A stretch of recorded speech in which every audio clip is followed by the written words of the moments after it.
हरे कृष्णा। सभी का स्वागत है। भगवत गीता का सुंदर पाठ चल रहा है, अध्याय नंबर 7, जिसका शीर्षक है भगवत ज्ञान। श्री कृष्ण हमें ऐसा ज्ञान दे रहे हैं जिसके बारे में हम कभी सोच भी नहीं सकते थे। इतना दिव्य उत्तम ज्ञान हमारी लाइफ से रिलेटेड। भगवान कहते हैं कि मैं ही सभी जीवों का परम पिता हूँ। बीज शब्द का प्रयोग श्री कृष्ण यहाँ पर कर रहे हैं कि सभी जीवों का बीज मैं हूँ। अब जीव कौन कौन होते हैं? मनुष्य सभी के सभी जीव हो गए, किसी भी जाति धर्म से हो, हिंदू मुस्लिम सिख ईसाई, कोई और धर्म हो, बौद्ध जैन, सभी जीव हैं। तो सभी के पिता श्री कृष्ण हैं। इसका मतलब किसी में कोई भेदभाव नहीं है, सभी मनुष्य एक समान हैं। पशु पक्षी वो भी जीव हैं, जलचर नभचर सभी जीव हैं, उन सबके पिता श्री कृष्ण हैं। वैसे तो अनंत कोटि ब्रह्मांड हैं, सब में जीव बसते हैं, सबके पिता श्री कृष्ण हैं। पर हम अभी धरती की बात कर रहे हैं कि जिन लोगों को हम अपने सामने देख रहे हैं, चाहे वो किसी भी संप्रदाय से हो, धर्म जाति कोई मायने नहीं रखता, यहाँ पर सभी जीव की कैटेगरी में हैं। सभी जीवों के पिता परम पिता श्री कृष्ण हैं। हमें उनकी शरण ग्रहण करनी चाहिए, ऐसा श्री कृष्ण यहाँ पर बता रहे हैं। आगे अब श्री कृष्ण इस संदर्भ में क्या कहेंगे, हम प्रभु की वंदना करने के बाद वो जानते हैं। हरे कृष्णा। ओम ज्ञानतिमिरान्धस्य ज्ञानाञ्जनशलाकया चक्षुरुन्मीलितं येन तस्मै श्री गुरुवे नमः।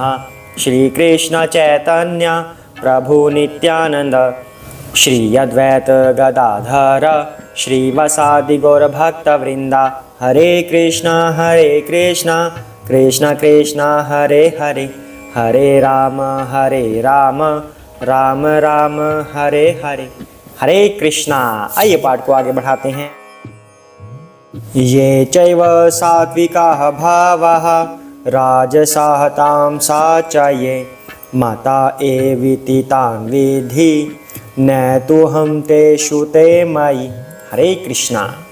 तुम जान लो कि मेरी शक्ति के द्वारा सारे गुण प्रकट होते हैं, चाहे वे सतोगुण हो, रजोगुण हो या तमोगुण हो। एक प्रकार से मैं सब कुछ हूँ, किंतु हूँ स्वतंत्र। मैं प्रकृति के गुणों के अधीन नहीं हूँ, अपितु वे मेरे अधीन हैं। हरे कृष्णा। श्री कृष्ण यहाँ पर एक बात और स्पष्ट कर देना चाहते हैं कि इस संसार में जो माया फैली हुई है, उसने 3 गुण हमें दिए हुए हैं, रजोगुण, सतोगुण, तमोगुण। ये तीनों गुण भगवान ने बनाए हुए हैं, पर भगवान उनके अधीन नहीं हैं। ये तीनों हमें उलझा के रखते हैं। जिसके अंदर रजोगुण ज़्यादा हुआ, उसकी भोग लालसा बनी रहती है, मुझे ये भोग करना है, वो भोग करना है।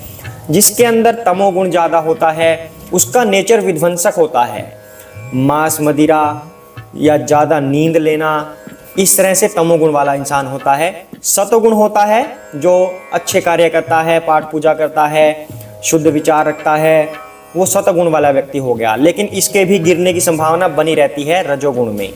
इसलिए भगवान कहते हैं कि ये तीनों गुण ही इंसान को परेशान करते हैं।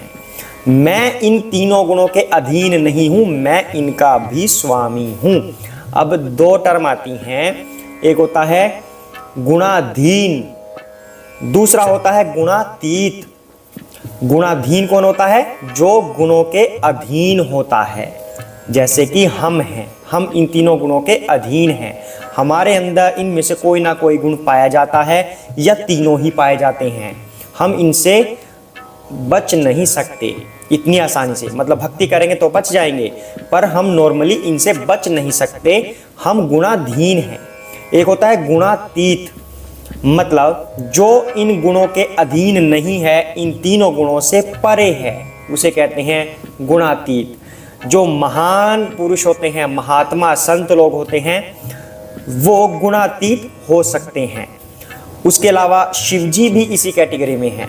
शिवजी गुणातीत हैं, तीनों गुणों का असर शिवजी पर नहीं पड़ता। परम परमेश्वर हैं वो इन तीनों गुणों से परे हैं। उसके बाद आता है गुणाधीश, जो गुणों के स्वामी हैं। तो श्री कृष्ण गुणाधीश हैं।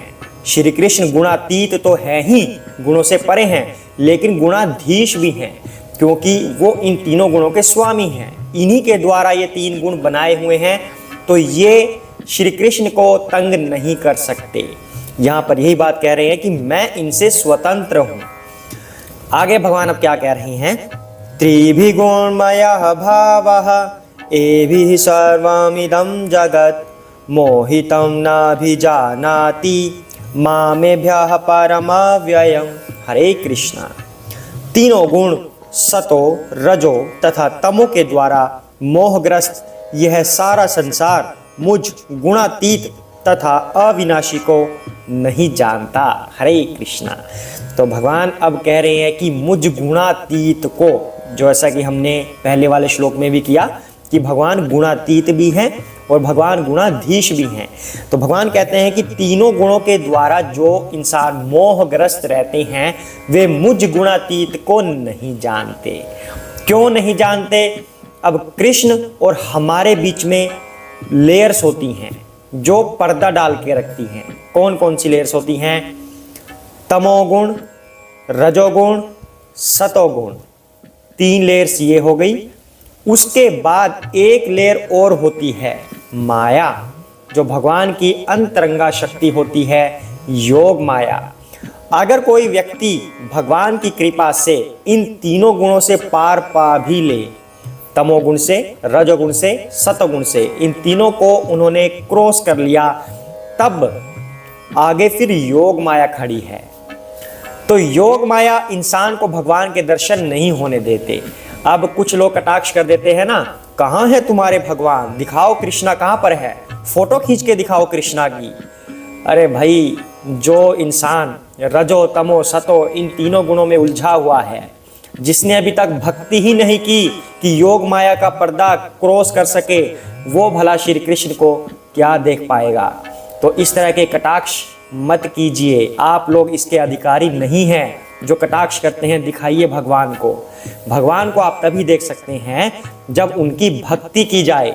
उनकी भक्ति के द्वारा ही इन तीनों गुणों से क्रॉस हुआ जा सकता है, पार हुआ जा सकता है। इन तीनों गुणों से पार अगर हो गए तब आगे एक योग माया का पर्दा भी लगा हुआ है, फिर वो आपको भगवान तक नहीं जाने देती।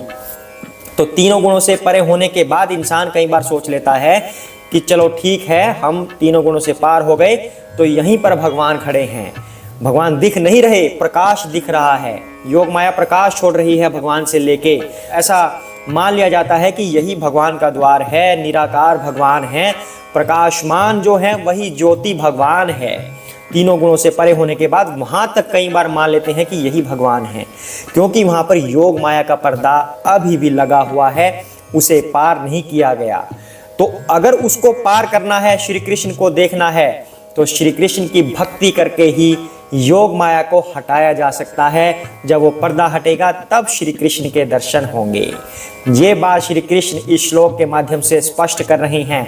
तो इसके बारे में कोई बहस नहीं होनी चाहिए कि श्री कृष्ण क्यों नहीं दिखते, श्री कृष्ण हैं या नहीं हैं। जब तक आप भक्ति नहीं करेंगे तो ये 4 पर्दे आपके सामने से नहीं हटेंगे, और जब तक ये पर्दे नहीं हटेंगे तब तक आप चक्कर लगाते जाएंगे, कभी उस गुरु के पास, कभी उस गुरु के पास, सो कॉल्ड गुरु, सही गुरु नहीं।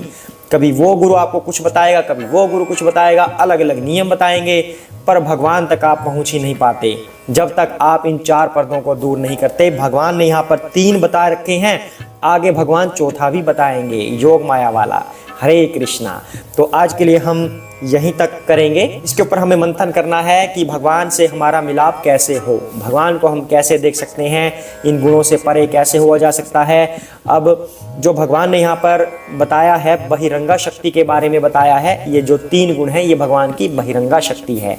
अंतरंगा शक्ति का भगवान नेक्स्ट श्लोक में बताएंगे, तो अब हम उसको जानेंगे। आज हम इन्हीं श्लोकों पर मंथन करते हैं। हरे कृष्णा।